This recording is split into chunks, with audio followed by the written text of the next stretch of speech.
What's up, Buckeye Nation? Welcome back to Buckeye Rising. I'm your host, Ace. And after Saturday's game against Grambling State, I've got to say, it's pretty good to be a Buckeye. We asked a lot of the team last week, and they delivered in a big way with a dominant 70-0 victory.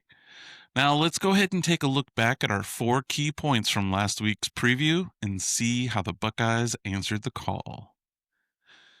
Point number 1, we wanted to see the offense take a step forward and be experimental with the play call.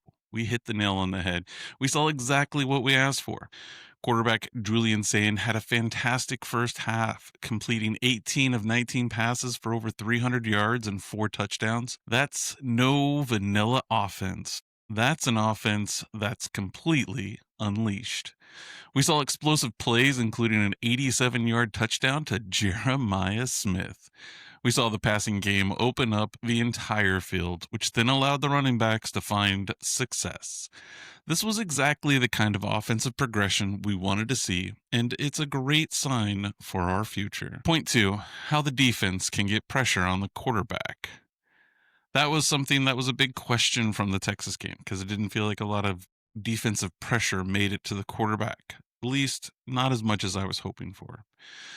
But the defense not only got pressure, they were practically living in the backfield. Now, there were a few times where contain was lost and they were able to pick up a few first downs, but for the most part, they had a field day with multiple tackles for loss, 3 turnovers, including a fumble return for a touchdown by Riley Pettijohn. They held Grambling State to just 166 total yards. The pressure was relentless, and the result was a complete shutout. This wasn't a one-man show, though. It was a total team effort to shut down the opposing offense, and they did it in a dominant fashion. The Silver Bullets are looking pretty scary this year. Point 3, the coaching staff should stay stable and have no letdowns, and we definitely saw that. This was a big one. After coming off the big Texas win, was the coaching staff going to keep the players focused for the win? And I believe a 70-0 win tells you that the team was completely focused from the opening whistle to the last bell. There was no sloppy penalties, no mental errors. The team played very disciplined, and the coaches had them ready to go, despite coming off that huge win the week before. They didn't take their foot off the gas, and it showed in the final score. It's a testament to the culture that Ryan Day has built. Point 4, how well those second and third string players were going to perform. And this is where the game really became a showcase. As predicted, once the game was in hand, we got to see the future of the program.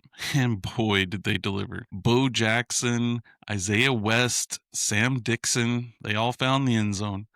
Quarterback Lincoln Kienholz also threw his first career touchdown pass to Jelani Thurman.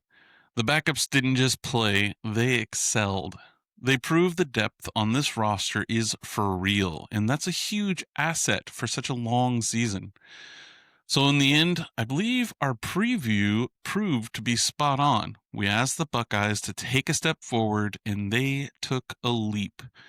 The offense was electric, the defense was dominant, the coaching was on point, and the depth was a true highlight. The final score was massive, but as we said, what mattered most was just to get the win the way they got it. What we saw was a team that is well on its way to hitting its stride. Now it's your turn. What were your biggest takeaways from this game? What impressed you the most? Let me know in the comments below.